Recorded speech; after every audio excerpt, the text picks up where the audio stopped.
On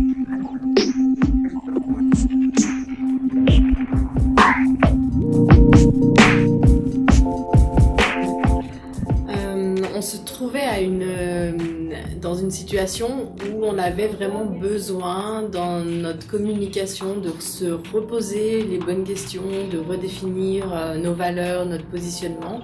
C'est-à-dire beaucoup plus en s'appuyant sur des aspects émotionnels que sur des aspects purement rationnels comme on l'a fait jusqu'à maintenant. Alors ce travail nous a apporté d'abord pour nous, au niveau de la direction, de se remettre en question en termes de communication, de pouvoir redéfinir notre positionnement en termes d'entreprise, en termes de marque, et puis en termes aussi par rapport à la concurrence. Ce travail nous a apporté une occasion d'avoir une réflexion en interne basée sur ce qu'on appelle ces facteurs sentimentaux, pour donner peut-être plus une dimension humaine à un produit qui est quand même fondamentalement technique.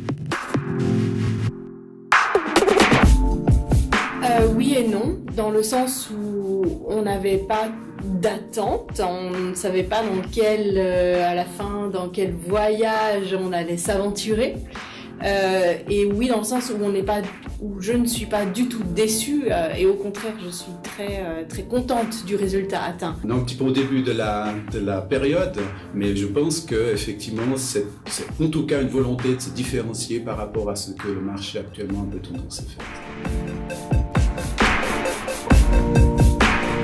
La principale difficulté, c'était sûrement le fait de se remettre en question, de réfléchir vraiment par rapport au positionnement, quelque chose qui est sensé, quelque chose qui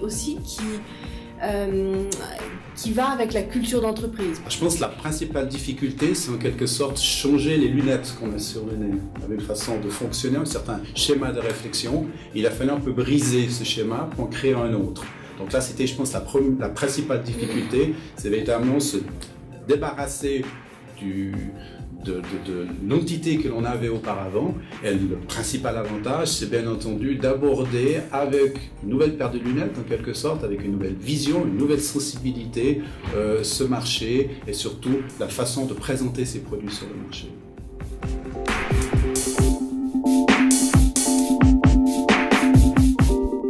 Alors, du moment où c'est le produit qui vient central, mais pas en tant que spécificité technique, mais beaucoup plus en tant que relation émotionnelle pour le client, ça a bien entendu changé la façon de s'adresser au client d'une façon beaucoup plus, on dira, ciblée, mais en dégageant plutôt de la sympathie, en jouant plutôt sur des facteurs, on dira, émotionnels que c'est des facteurs purement rationnels. L'idée du projet, c'était vraiment de challenger toute la communication, pas simplement la communication visuelle, mais aussi le discours et la façon dont on veut exprimer certaines choses. Le fait d'exprimer des choses complexes, simples. Donc ce sont vraiment des lignes directrices qui ont été établies et ça a changé toute notre communication à tous les niveaux.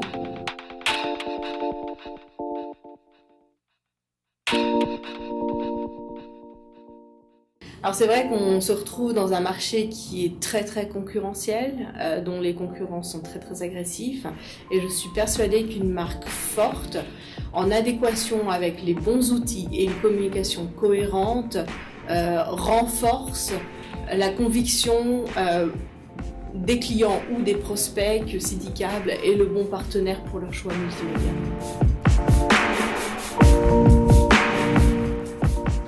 Je crois qu'on a la chance d'être dans un marché comme le multimédia qui est en permanente mutation, où des opportunités viennent quasiment tous les jours.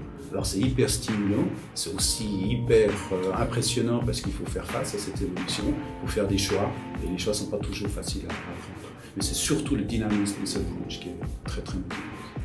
C'est de savoir chaque jour que chaque jour est différent, est exaltant, et surprenant, stimulant. J'ai la chance de travailler dans un environnement qui me donne toutes ces caractéristiques dans mon quotidien.